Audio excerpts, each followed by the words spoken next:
निकाल के बैंक वो बैंक है जिसने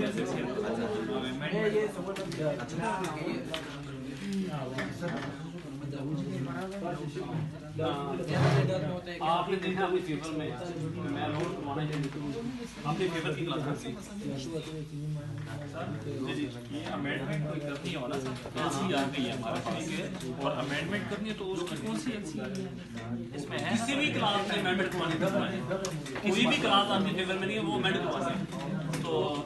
उसकी अमेंडमेंट के लिए बोलेंगे उस क्लास में कोई भी क्लास कर सकते हैं। अच्छा सर कोई भी क्लास तारीख को भी हम आगे पीछे कर सकते हैं जो कुछ चाहिए आप अमेंड करवा सकते हैं जो लिखा गया था ये तो हम हमारे हाथ में होता है। अगर आप अमेंडमेंट नहीं कराते तो उसको पूरा होता है पूरा नहीं करे तो उसको अमेंडमेंट करवाएं ये तो एक्सपोर्टर्स के हाथ में होता है एक्सपोर्टर के पास है ना तो एक्सपोर्टर इंपोर्टर को अमेंडमेंट तो एक्सपोर्टर नहीं ना कर सकता कौन करेगा बैंक वो बैंक इंपोर्टर का है वो इंपोर्टर का कहना मानेगा सर जी हमारी तरफ से जो है ना वो बैंक नहीं हो सकता आपका बैंक तो जैसे आपको पहुंचा रहा है चेन तब्दीली करनी है अमेंडमेंट करनी है वो इंपोर्टर का बैंक कोई चेंज ना है नहीं चल रजामंदी नहीं हो रही आप एक्सपोर्ट ना करें ये इंपोर्टर एक्सपोर्टर के दरमियान ये जितनी कम्युनिकेशन होती है मतलब जो लेटर्स जो दूसरे को भेजते हैं एसी वगैरह ये किस तरह मतलब ये बैंक टू बैंक जाते हैं सिर्फ के थ्रू कंप्यूटर